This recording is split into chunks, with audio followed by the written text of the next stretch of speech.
So today we've got Adam back. So most of you probably already know because this place is very full.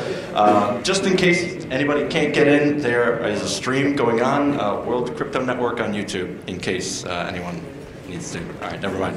Okay, so we've got Adam back, cypherpunk, inventor of Hashcash, and currently the CEO of Blockstream, and today he's going to be talking about privacy, fungibility, and scaling in Bitcoin.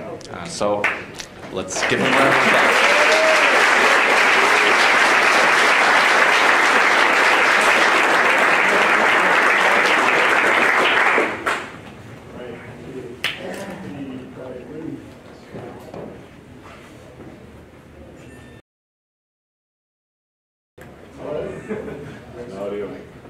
Volume.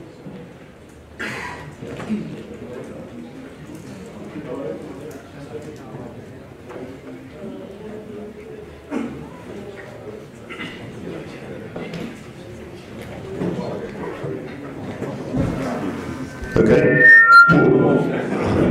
Okay, that's better. Yeah, so this is out of sync. Just, hey, are you able to sync the laptop towards here? Because it's stuck.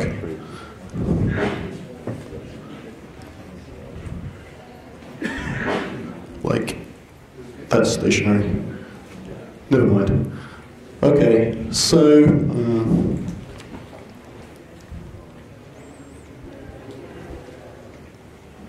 start again. Okay, so let's see. I just have to clarify what hat I'm wearing when I'm speaking, because people in the Bitcoin space, some people started companies, some people are investors, and there are different groups of people. There are developers, and sometimes people think I speak for developers. I don't. I speak for myself. Developers can speak for themselves. And so, also I'm a co-founder of a company, like many other people interested in Bitcoin. We decided to change our careers from working for another startup or another company and start a Bitcoin company. So I'm speaking more as an individual interested in Bitcoin and preserving what's interesting about Bitcoin. So I just thought I'd clarify that. So, actually, to understand who owns Bitcoin, if show of hands to get. Okay. Everybody knows what Bitcoin is. So, I guess I can. So, very briefly, what is fungibility? So, it's a monetary concept that. A unit of money should be interchangeable. You shouldn't care about the history of money, where it came from before. You shouldn't get a bad experience where you receive some money and then you can't spend it because it turned out somebody 3 transactions ago committed a crime or something like that. So it's an important concept in money. Most jurisdictions have laws guaranteeing fungibility of money. Now, how does Bitcoin provide fungibility? So that is, Bitcoin's fungibility is not super strong, but it has advantages over previous systems that had strong fungibility. I mean, the previous systems with strong fungibility were centralized, and so they tended to get shut down or not last very long.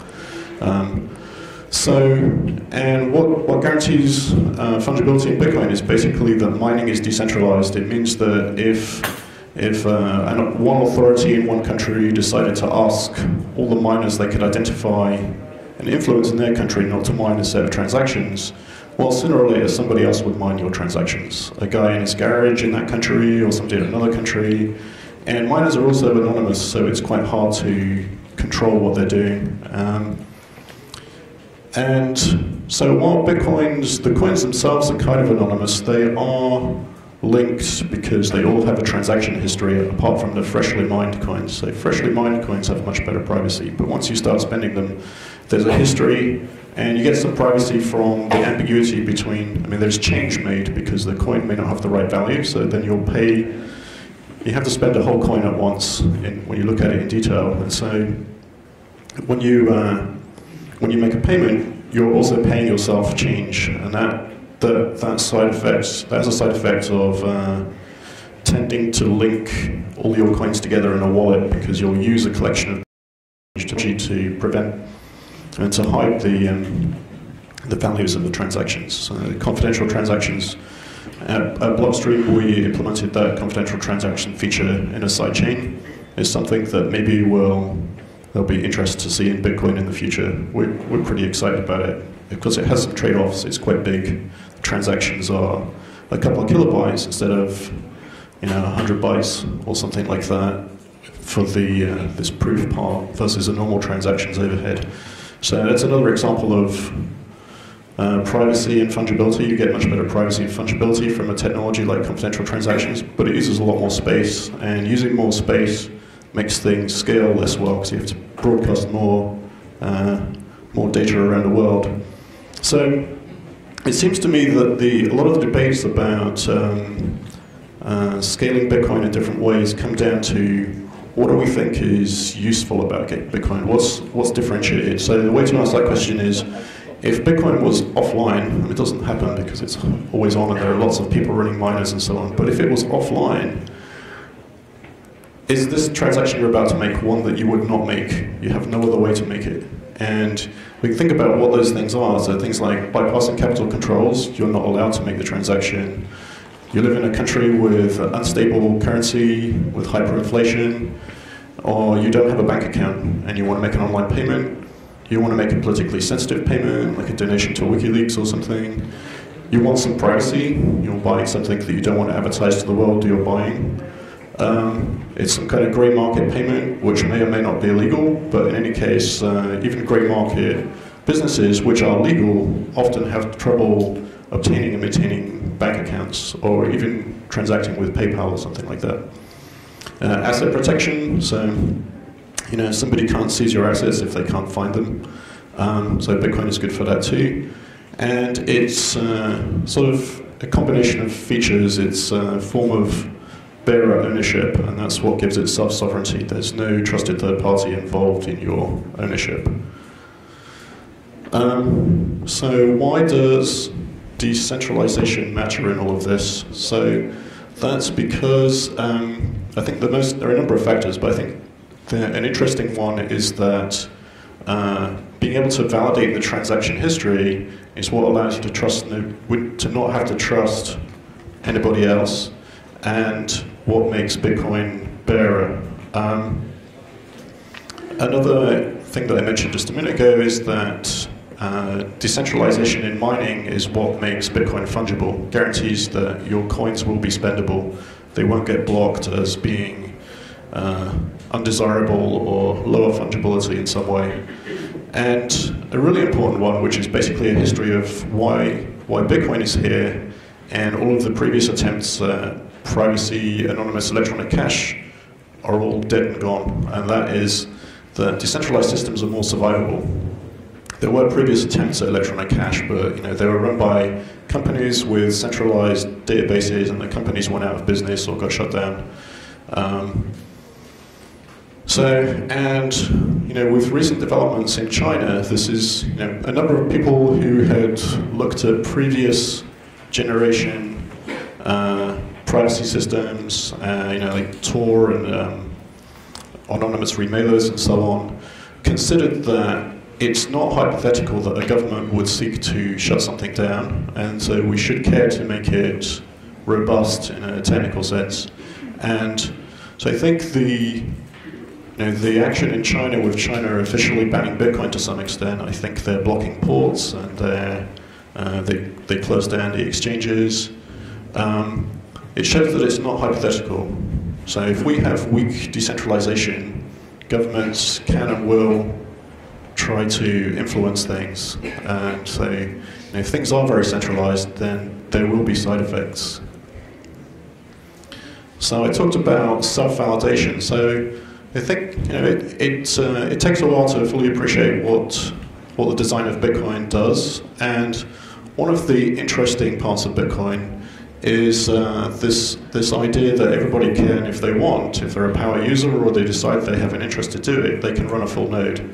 And at the moment there are about 100,000 full nodes on the Bitcoin network, about 7,000 are reachable, like you can connect to them, but we can infer how many there are for some other aspects of the way the network responds to different types of queries. So 100,000 nodes, and if you're running a full node and you receive a transaction, you're able to verify for yourself without trusting anybody else because you've got the full transaction history.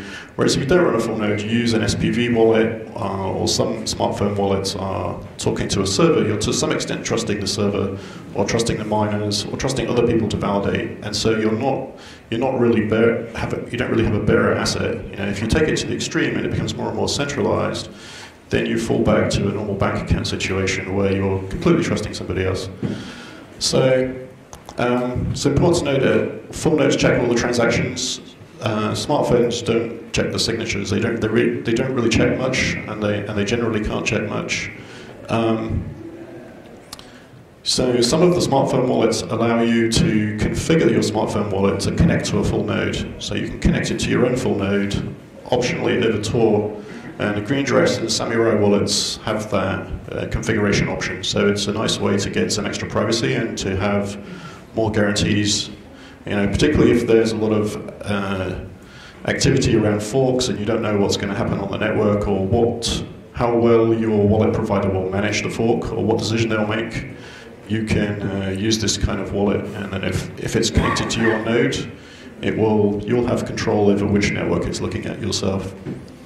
Another aspect is that it's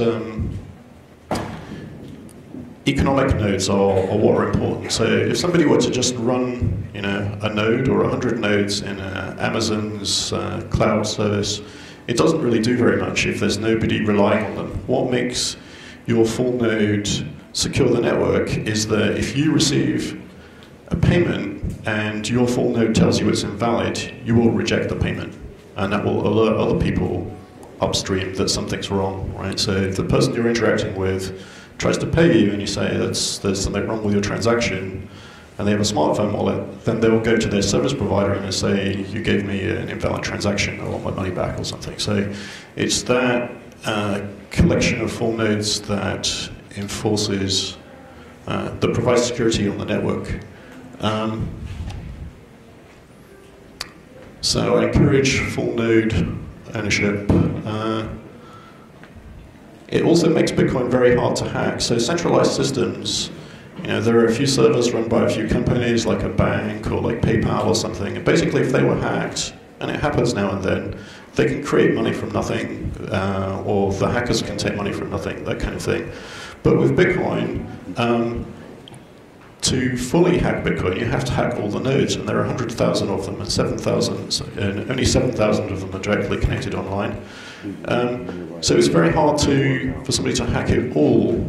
And if somebody else gets hacked, and you know, there's something that happens on a Bitcoin service provider's network, it doesn't affect you directly. You still have ownership of your coins. Your coins are in your control.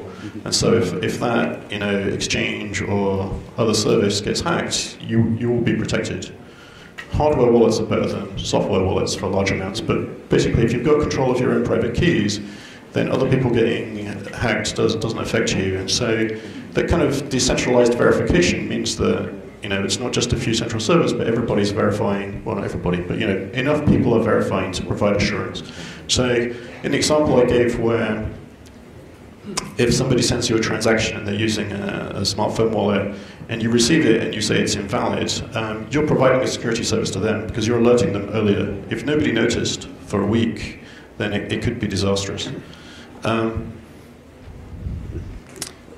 another thing is putting a Blockstream hat on. We put together a Bitcoin blockchain satellite broadcast network, and an advantage for this kind of thing for the satellite, even if you have lots of bandwidth, it's interesting to use the satellite because you won't be advertising to the peer-to-peer network that your IP address is receiving Bitcoin transactions and running a full node, which is good for, you know, privacy. Are you a Bitcoin user at all? And the geolocation of your house. If you're away, maybe somebody will try to burgle and find if the Bitcoins are in the house.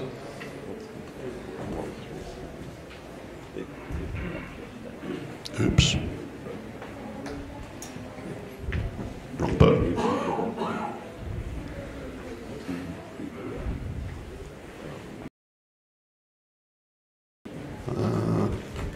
Do you know how to do that?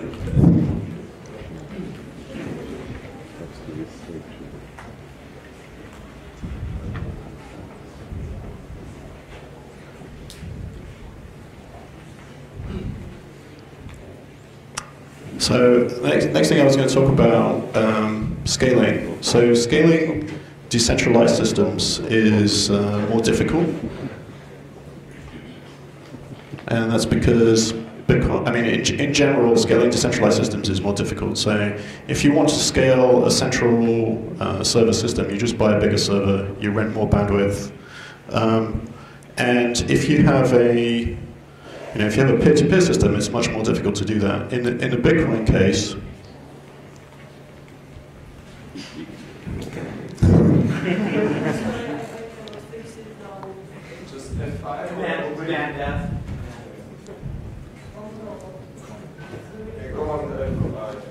Command F5. No.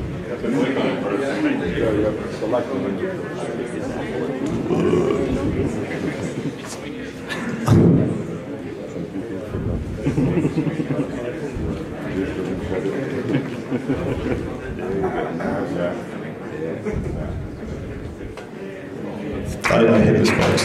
Yeah. Okay, back again. So, scaling decentralized. I think it's on autoplay now.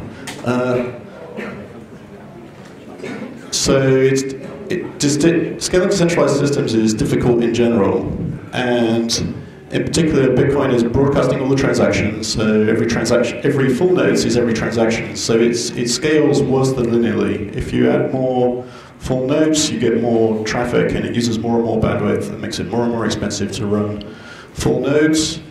Other things that make Bitcoin difficult to scale is that, I mean, it's slow and probabilistic to confirm transactions compared to a central system. A centralized system could confirm a transaction in a fraction of a second or something. So this is sort of aiming to compare the characteristics of a centralized system versus a decentralized system. It's easy to make scalable, performant centralized systems, but to make scalable and performant decentralized systems is quite hard. And so you can see, well, we can't really control the performance, because if we reduce the interval between blocks, then all kinds of things would go wrong. You'd get a lot of orphans, the network wouldn't converge. As more resources are needed, it becomes more centralized, and it becomes less bearer because less people can self-validate, less people can run a full node. It makes mining more centralized because you get higher orphan rates, and they have to take countermeasures, so they will start spy mining or start running bigger pools to reduce the latency of transmission of blocks. And as it becomes more centralized, it loses its differentiating features that we skipped at the beginning.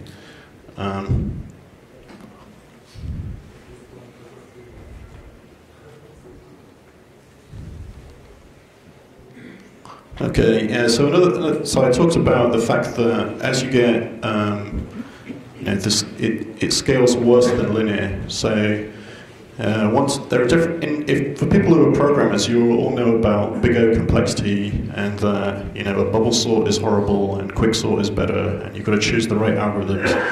But basically, a lot of Bitcoin is n squared or worse, which means that it goes up really steeply, and if it goes up too much, you run out of physical resources, or you cut off certain kinds of use cases, like the ability to run a full node or something like that. So there's a lot of optimization work that's been done in Bitcoin development, which is about improved algorithms or improved implementations to make the scalability curve shallower and allow the system to work with more transactions. I think probably a lot of people don't realize that going back to the early versions of Bitcoin, if you ran it today, it would be unable to keep up. So there's a lot of optimization work that's gone in over the versions. to move that forward. And actually, even the 0.15 release that was put out not long ago has a lot of performance enhancements, sort of 40% faster sync, and there are many big percentage increases in performance. So we talked about the trade-off in scalability.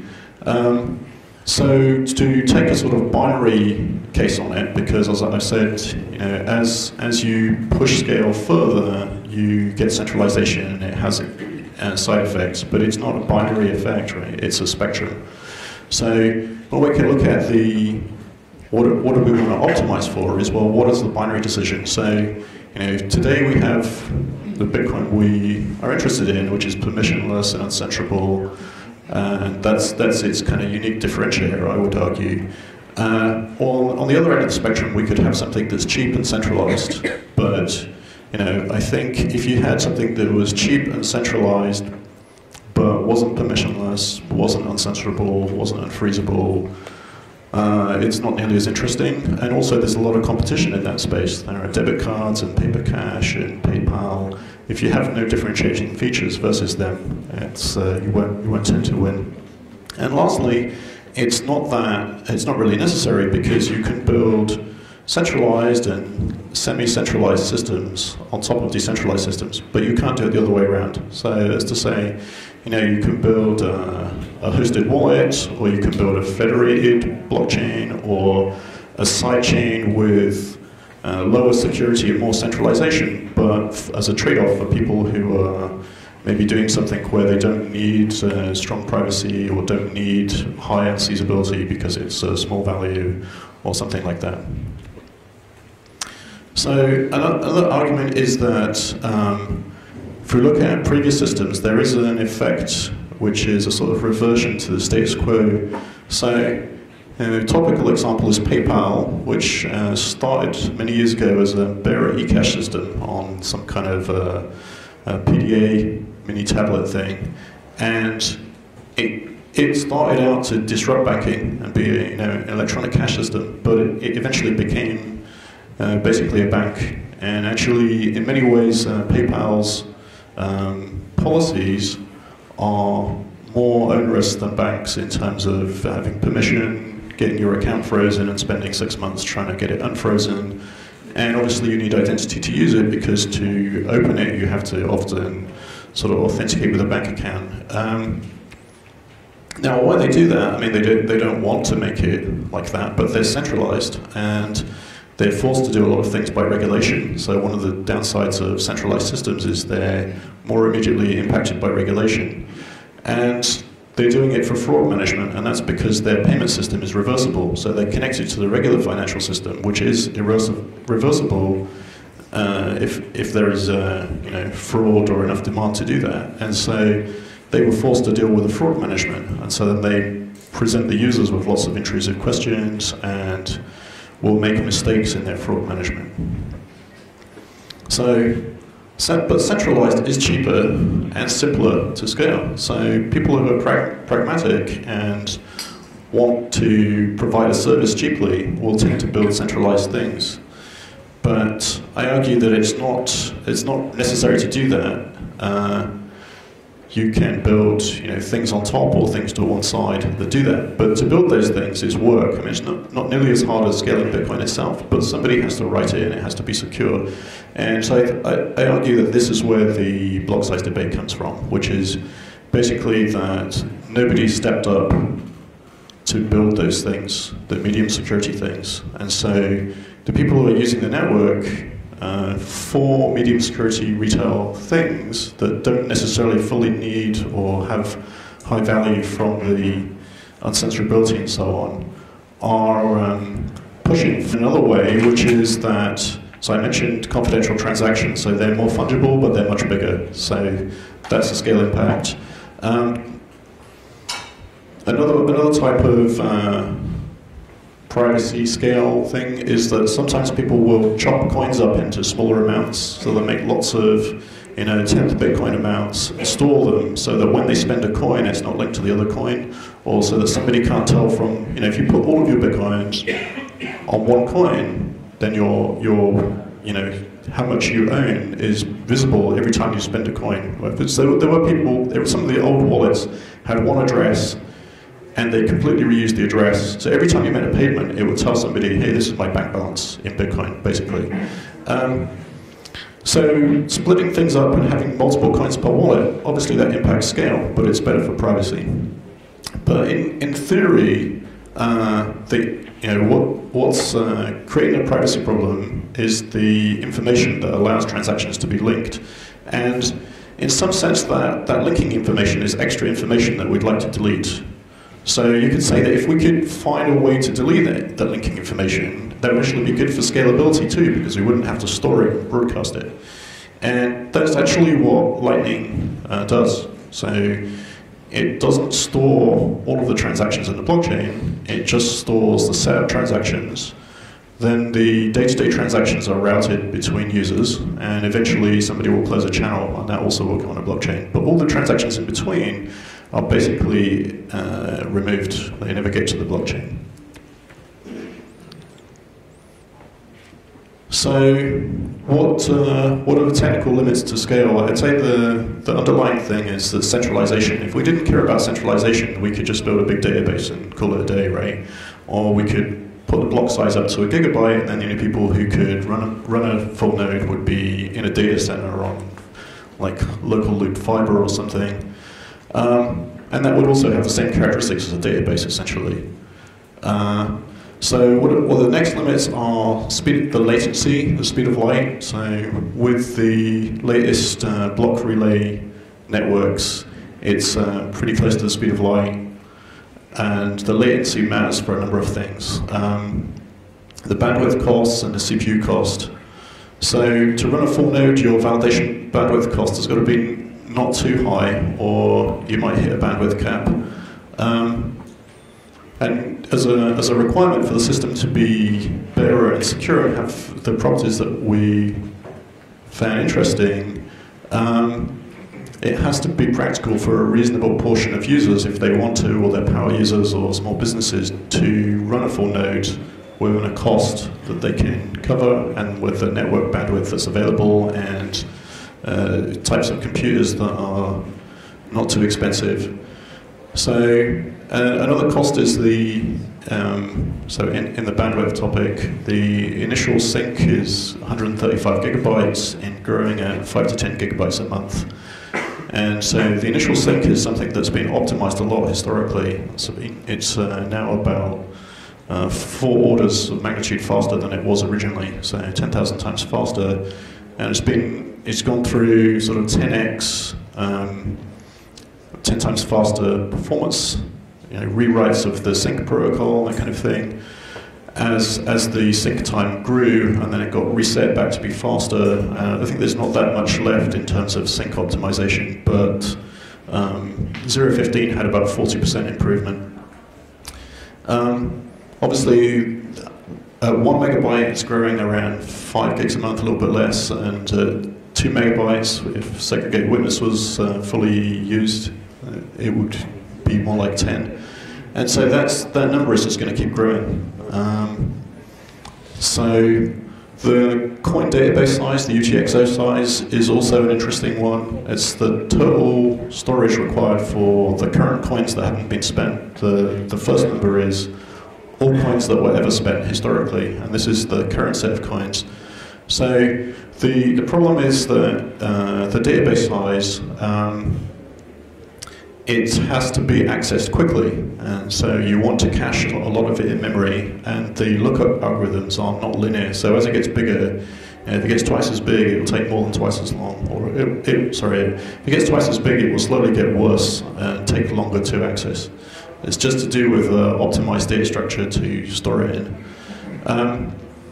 So it talks about latency. If the latency gets big, it starts to add extra milliseconds to syncing the blocks between miners. For a regular user or a wallet, you probably don't mind if it takes 10 seconds for a block to reach you or something to hear about it. But if you're a miner, you need to get it in as few seconds as possible, preferably not more than a couple.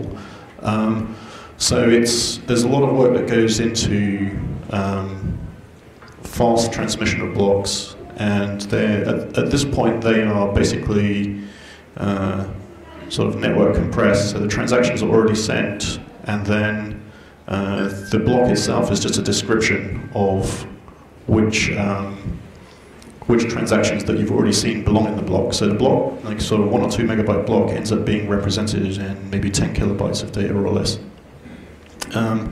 And so the level of mining centralization also limits scale.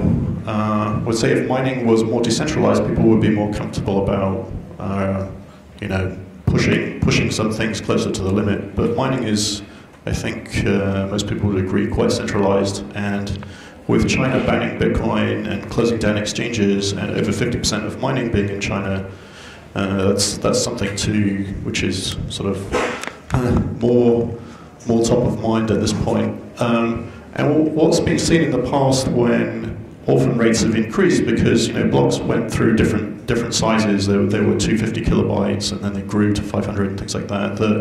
That has had impacts in the past, and what miners have done to work around that is they've taken shortcuts, and the shortcuts are typically centralizing. So they'll share a pool, so we get bigger pools. They'll do spy mining, which is sort of kind of like a virtual pool. I mean, people will mine on top of a block without looking at the block. They don't even check the previous transactions. They just start mining on top. There's a risk they could mine on top of something invalid, and they have to mine an empty block typically when you do that. So when you see many empty blocks on the network, it's because of spy mining, we think.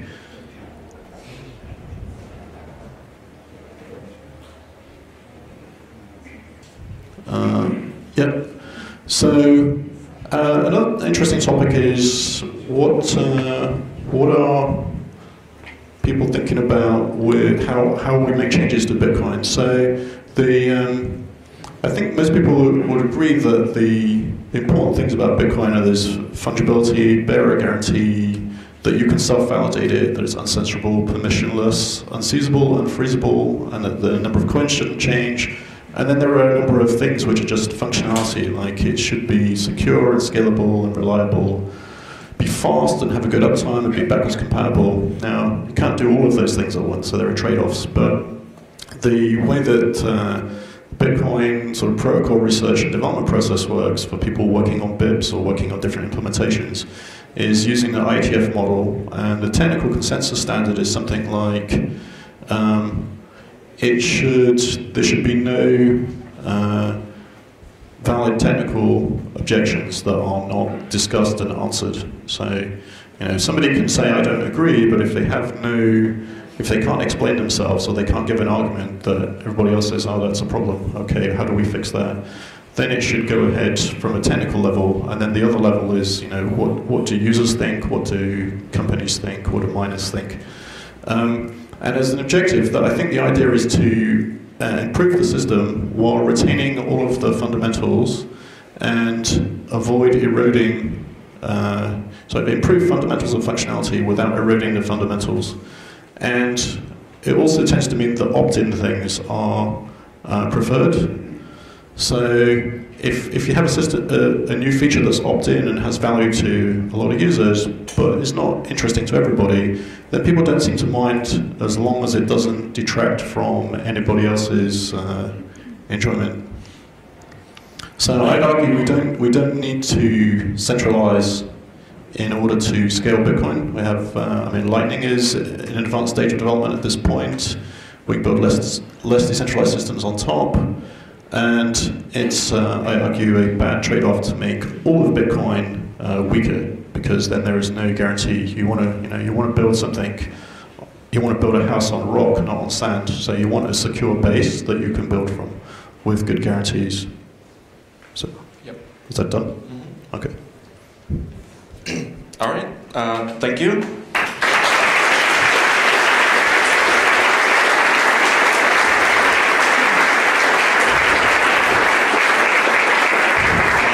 So we're going to have about 10 minutes for Q&A, so if you can keep your questions a little short, then we can get to more of them. Okay, I saw you first. Hello, thanks for the talk. I can see Lightning is there mentioned as a scaling option, and then there are others less centralized systems on top. I would argue Lightning is also less the decentralized system on top of Bitcoin. Is it true or not? I guess it's different. So there is some difference to the requirements as a holder of a Lightning coin. I mean, when you have a Lightning coin, the coin is still the transaction is still a Bitcoin transaction, and if you wanted to, you could put it on the Bitcoin network and claim it. But you do have a new security trade-off, which is you have to monitor the network that the other people involved in the channel don't try and take the money. So I think it's a slightly different security trade-off. Now, centralization, I mean, it depends on the topology of the network, but it has some advantages in that it's a sort of automated, lowest fee routed network. So if a particular node were to, say I don't like your transaction, or like block your transactions, try and stop you using it, you wouldn't really notice because the network would use another route, basically, right? And if that party had some of your funds, if you had a one-hop link to it, you could reclaim it on the network.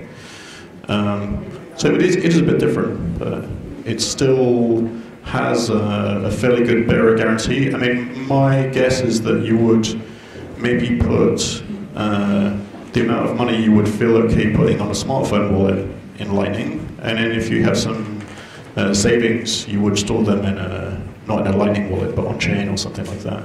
So it would help both, because the transactions the retail transactions that left the main chain and were made more scalable on Lightning would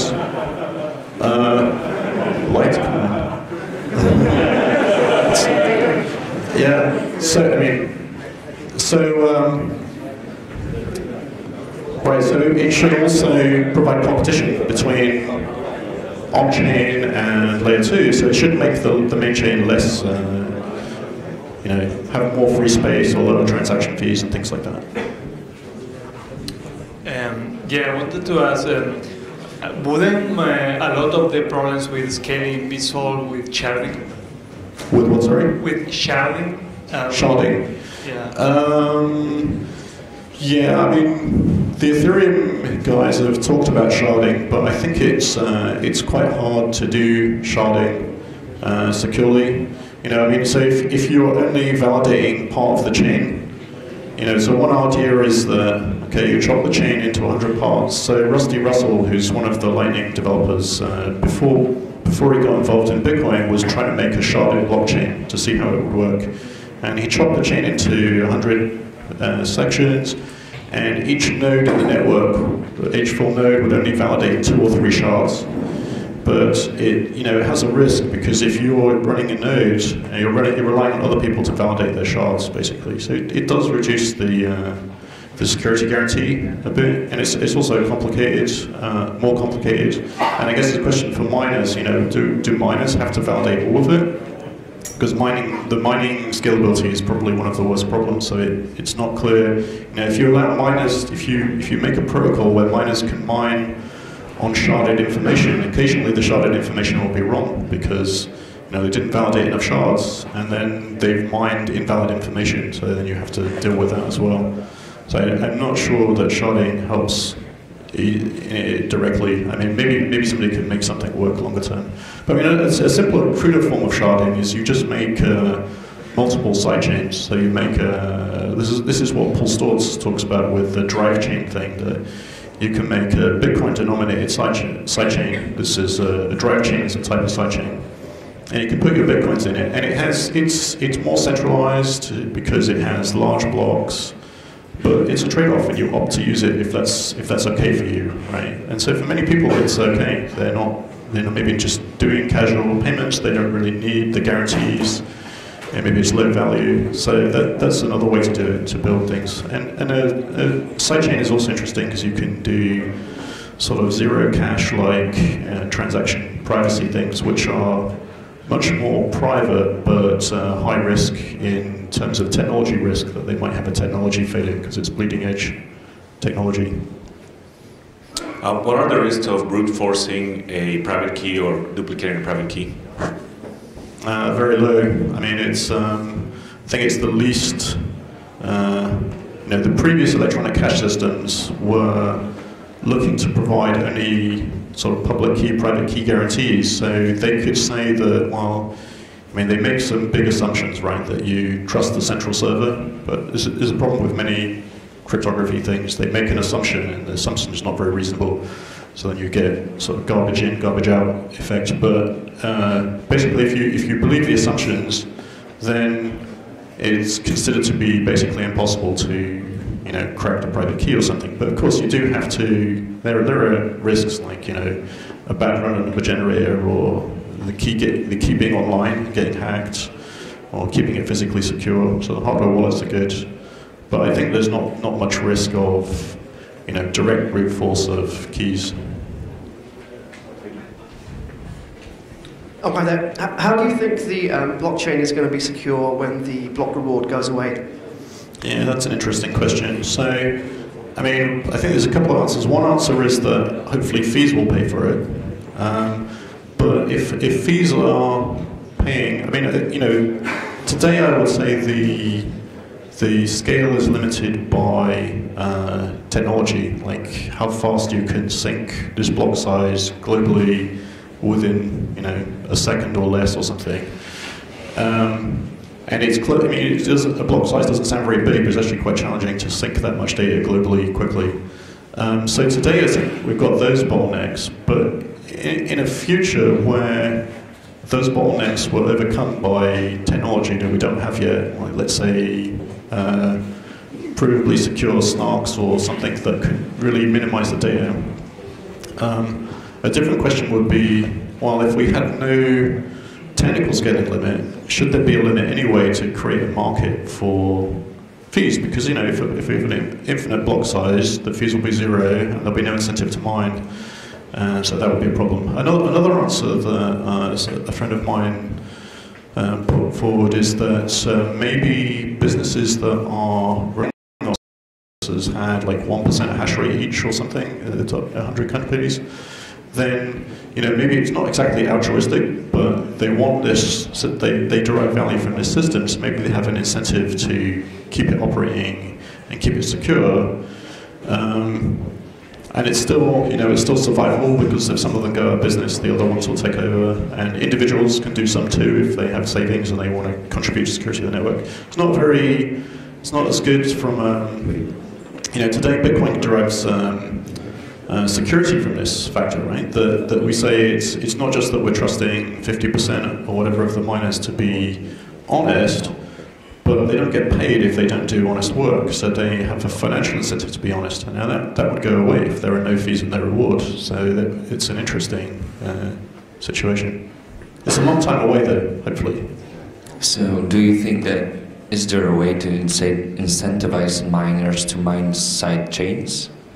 That's another interesting question. So, I mean, you can pay transaction fees on the sidechain, and then people can mine to receive those transaction fees. So, but a sidechain brings forward that potential future much closer, because there's no reward on the sidechain, only fees, right? So it allows us to experience what that's like today. So I mean, I don't think it's scalable, but hypothetically, with a drive chain, one sidechain that Paul Storz is talking about, you could conceptually make it a consensus rule chain that some portion of the Bitcoin reward had to be transferred from the Coinbase transaction into the sidechain. So there would be a way to sort of borrow some of Bitcoin's rewards securely on the chain. I don't know if that would be very popular though, right? Because like if you're interested in Bitcoin and securing Bitcoin, why do you want to lose some of that security to a chain that is intentionally making weak security trade-offs? I mean, another answer is that well, don't put too much money in it. It's it's an enhanced risk. It's medium security. It's more centralized. Yeah, I think Paul Storz has one other interesting thing to say about sidechain. So the failure risk for a sidechain is that the miners, so it has coins in it that came from Bitcoin that are locked up in a peg transaction on the main chain. So it has this, so the failure mode is that the miners can take all those coins, right, on the main chain. They could just take all the sidechain coins and that would be the end of it. And that's because the main chain is not looking at the sidechain rules, so the main chain is just believing what the miners tell it about which coins need to come out. So Paul's argument was that maybe a way to fix this is to make the withdrawal really slow. So to get coins out of the sidechain, it takes 3 months, let's say. And you can make it, you can hide that slowness by swapping and by doing lightning between them, and so you can overcome it. But the actual underlying transfer is slow. Then it gives humans time to say, hey, wait, it's they're making a run at it. It happens in slow motion, so you can do something about it in software. So if they tried that, people could make changes to software and push out an update that blocks this attempt. So I think that could be an interesting solution. I think that's somewhat plausible to me, which is sort of, right. I mean, you still need the sidechain to progress, for them not to reorganize it. So there's trust there, but at least they can't. It's harder for them to take all the coins.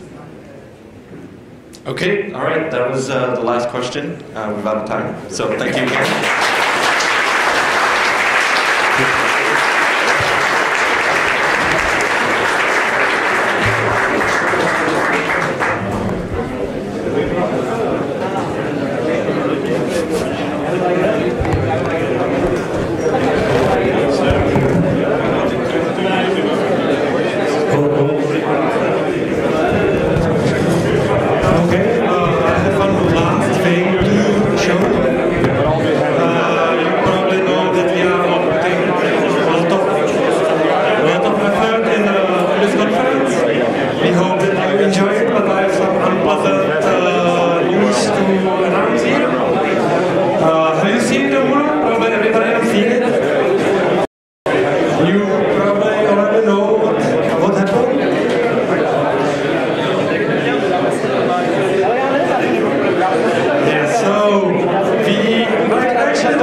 Neutral place, so please help us